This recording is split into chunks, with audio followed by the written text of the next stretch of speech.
Mas mahaba at mas makapal na pilikmata. Yan ang doll eye o cat eye look.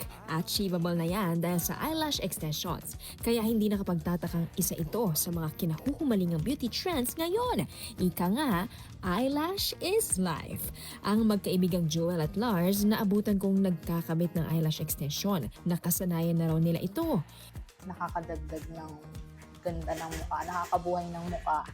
Yung eyelash extension naman, nakakadagdag siya ng buhay din ng mata.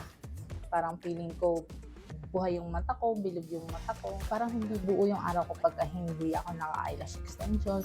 Pero sa likod ng beauty trend na yan, may ilang halos mabulag na sa paggamit nito.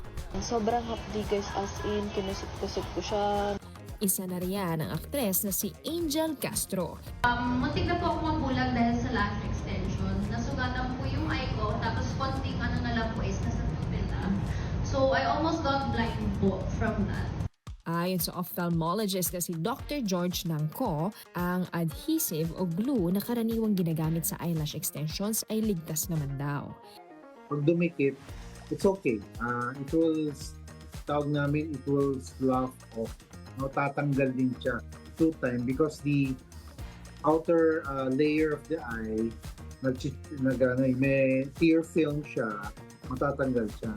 Pag nagkamali, when I see patients who mistakenly na dumikit sa cornea or yung pinakaitim ng mata, accidentally, masakit. Yun lang. And then, may blurring of vision but not permanent because that will come off. Ang posibleng problema lang ay kung hindi malinis ang tubig na ipanghuhugas sa mata.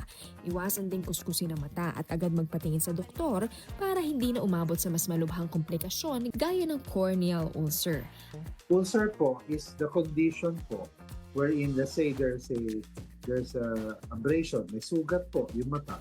Tapos napasukan ng microbit. Ang corneal ulcer, kapag napabayaan, maaaring humantong sa pagkabulag. Ayon naman sa eyelash technician at salon owner na si Jazzy, ang madalas na pagkakabit ng eyelash extensions maaaring magdulot ng pagnipis ng natural na pilikmata at pagkairita ng mata.